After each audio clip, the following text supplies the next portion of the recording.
This is Daily Armenia, ＳիվիլNeթ's daily news digest. Here's what's making headlines in Armenia today. The Belgian parliament's lower house unanimously adopted a resolution on Wednesday condemning Azerbaijan's military actions against Armenians in Nagorno-Karabakh and its violations of international law, according to the state news agency Press. The resolution declared that Azerbaijan's conduct toward Nagorno-Karabakh and its Armenian population had contradicted basic principles of international law. It also underscored that lasting peace in the South Caucasus can only be achieved through mutual respect for territorial integrity of both Armenia and Azerbaijan.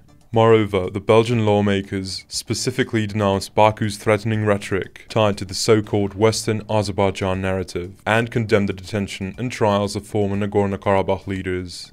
The resolution called for the immediate release of all Armenian prisoners and the guarantee of due legal process. The Chamber of Representatives also demanded that Azerbaijan allow a UNESCO mission to assess the state of Armenian cultural and religious heritage in Karabakh and ensure its protection. It welcomed efforts to reach a peace agreement and urged all sides to respect its eventual terms. It called on the Belgian government to support an international investigation into possible war crimes, expand its consular presence in Armenia, and deepen humanitarian and military cooperation with Yerevan, as well as urge the European Union to impose targeted sanctions on human rights violators, expand its monitoring mission in Armenia, and re-evaluate its relations with Azerbaijan if Baku fails to show genuine commitment to peace.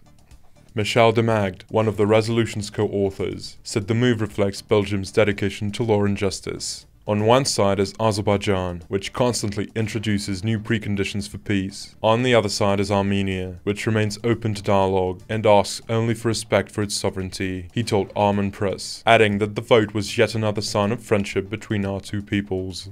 Earlier this year, in May, a Swiss parliamentary committee supporting the right of return for displaced Armenians from Karabakh held its inaugural session in Bern. The initiative, though backed by both houses of the Swiss parliament, faced strong opposition, including from members of the federal government, who feared it would undermine Switzerland's long-standing neutrality.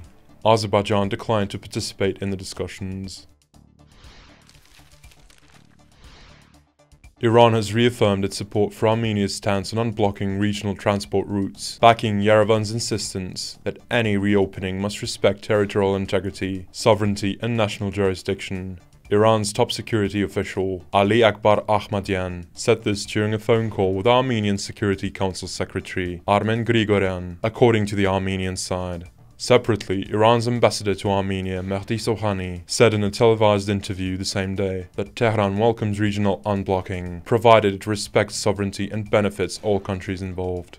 He also backed Armenia's efforts to normalize relations with Azerbaijan and Turkey and diversify its foreign ties, calling it a natural right and stressing that such developments are not viewed by Iran as threatening.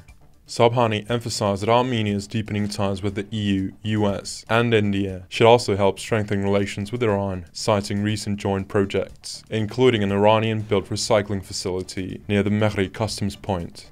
This comes a week after a controversial statement by the US ambassador to Turkey, Thomas Barrack, who appeared to confirm that Washington had proposed leasing a strip of land in Armenia's southern Sunik region, the area separating Azerbaijan's Nakhichevan exclave from its mainland, for 100 years. The plan, reportedly part of Donald Trump administration's effort to broker a regional solution, would have allowed both Armenia and Azerbaijan to use the corridor.